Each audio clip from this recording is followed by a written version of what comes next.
Hi, this is Junda. Welcome to Treeleaf. In Bindle, Master Dogen is describing this amazing chain reaction involving you and the rocks and the trees and the stones, in which all the world is seen to be right. But yet we can't just sit there and let the world be right. We actually have to get up off the Zafu and make it right. Let me try to describe this chain reaction. And when I do, I think you'll see it actually makes sense. I keep calling it a non-self-fulfilling prophecy because we realize a way of tasting the world beyond our small, limited self. And it's made true when we see Zazen a certain way. How is that we see it? I said that a moment of Zazen, in Master Dogen's vision, is seeing Buddha right there. All the world is right. All the world is whole. Zazen is a perfect act.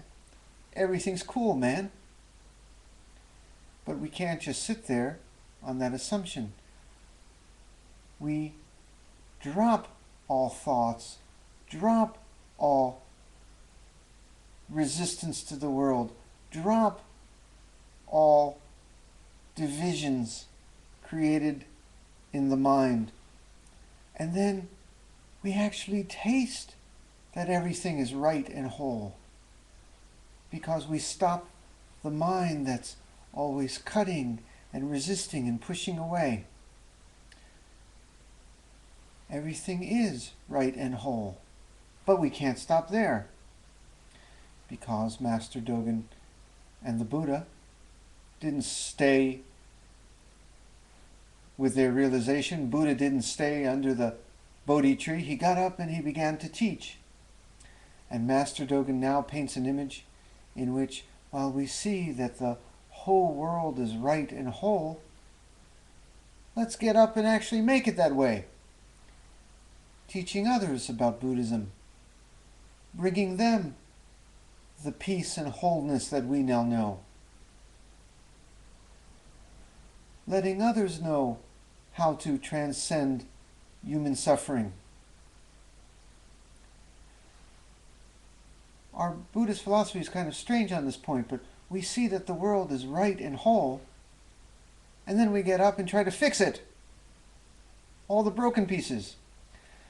You know, someone wrote yesterday a very interesting comment to what I posted about how we feel grateful that this world is so kind to us. And they said, how could you write that when there are people starving in Africa? Exactly right. Even as we see this world as beautiful and whole, let's get up and fix it. There's nothing in this world to clean. Let's get up and clean it. See how that works? And we also find in this realization that we're not alone. When we find peace and wholeness, the whole world becomes peaceful and whole, and is just us, you see. The rocks and the trees and the mountains and the stars and the sun and the moon and the grass and the cats and the dogs and the birdies all support each other. This is this big, what is the word I'm looking for? Holographic, hologistic.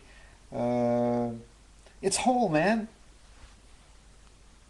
All things in the world supporting each other. All things in the world right and whole.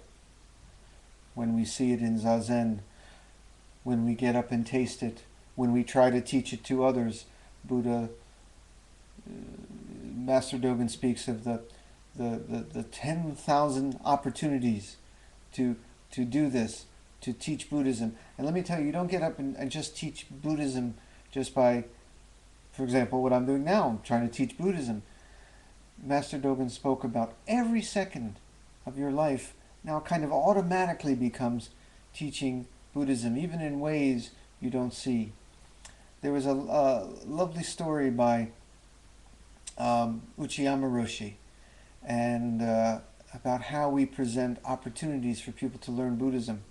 let's say there was a fellow who had a choice between coming to listen and sit a little zazen, or going into a bar to drink and think about his problems. Okay? And let's suppose he went deeply either one way or the other. Now, if he goes into the bar and starts drinking and drinking more and drinking more, and maybe getting his life, he becomes alcoholic and his life gets confused, you see, that's going to make his whole life disturbed. But if he can find inner peace, everything in his life will realize a kind of inner peace. So, I guess what I'm trying to say here is,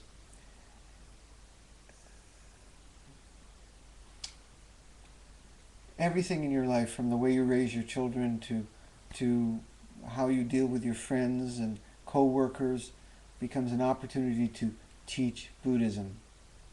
And you will find that if you become this gentle and whole person, it will have an effect on others to allow them to also taste a bit of that peace, gentleness, and wholeness. As opposed to going the other way, if you're an angry and mean person, alcoholic, and it's going to have the opposite effect around you, and you're going to be teaching bad things and having bad effects on the world. I think that's what Uchiyama Roshi meant. Anyway, do you get this holistic picture, man? Shall we put it into practice?